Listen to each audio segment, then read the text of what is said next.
This is BiggerPockets Daily, and this Tuesday, like every other single day, I'm going to read you an article to make you a better real estate investor. The article comes from BiggerPockets.com/blog, but you're busy, so we give you the information in audio form too. Understanding Real Estate Property Class: How to Know Where to Invest by Brandon Turner. As you begin investing in real estate, you'll likely hear people talk about a property being in an A, B, or C location. Just like in school, neighborhoods receive a grade, though the classification is a bit more subjective. There is no government organization, board, or company that outright defines a property management class. Property classes are, honestly, more of an unwritten rule accepted by most investors, and the lines are not incredibly clear. You might think a location is an A location, simply put, the best, while another investor might think it's a B location, or second best. But for the most part, investors do agree on the class distinctions. Different states and cities may offer variations on how the classifications are ranked. With each class, there are different risks and rewards. You'll need to do your due diligence to find out which class is the right investment for you. The differing grading scales. Some investors grade locations on an A to C scale, whereas others grade on an A to F scale. In other words, you might say a location is a C location, or you think it's the worst, but someone who grades on an A to F scale might think C means middle of the road. For the sake of clarity, we'll use an A to C scale. In addition to the location receiving a grade, the property itself can be classified as an A, B, or C property. So you might hear someone say, "I have an A property in a B area." To add more specificity to the classification system, some even add a plus or minus to those grades. You might hear, "The property is a B minus house in a B plus area." For now, we'll omit the plus and minus designations, but feel free to use them if you want to add specificity when you start investing. Property Class A. A Class A location is an area with new buildings, hot restaurants, great schools, and expensive real estate. Tenants earn high incomes, and properties are rarely vacant. This is truly the best location you can find, and the highest quality tenants want to rent here. A Class A building is generally newer, probably less than 10 years old, and thus has fewer maintenance issues. The building has modern amenities such as granite countertops and hardwood floors. Properties will be well located, such as along the waterfront, downtown, or in a suburb, depending on your area. Class A properties generally command the highest rent, but may provide a lower amount of cash flow because of the high demand for an easy investment. That means purchase prices will be higher and cash flow is lower. Property Class B.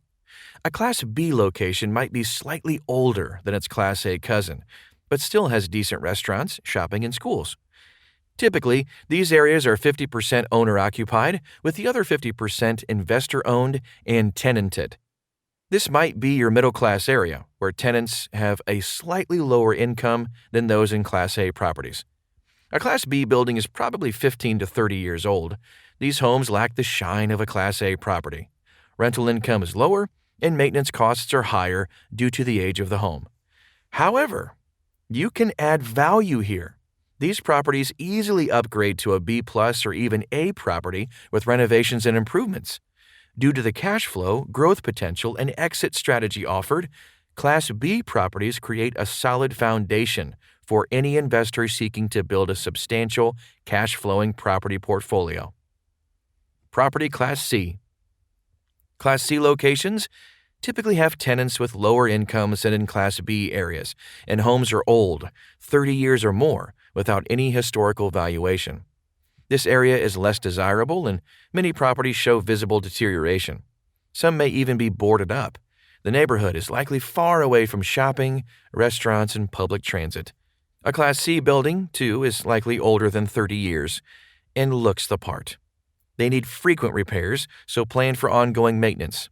Systems like plumbing and electrical may be outdated and require ongoing attention.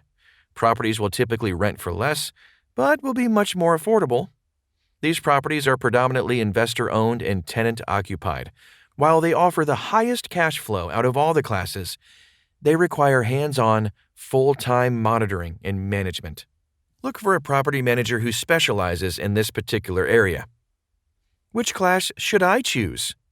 Many great portfolios rest on strong B-class foundations, acquired with the lowest amount of debt possible. After you've built a strong foundation that generates a decent amount of cash flow each month, consider taking on more risk. Use leverage to diversify into Class C areas, which further increase monthly cash flow and enable you to grow your portfolio at a quicker rate. Disclaimer: there are horror stories and fairy tales in this hit-or-miss asset class. Conduct a ton of due diligence before investing and make sure to seek out the best property management. What about Class A properties? Skip them. Instead of telling yourself, "I wish I lived there," move there once you've built a grand portfolio.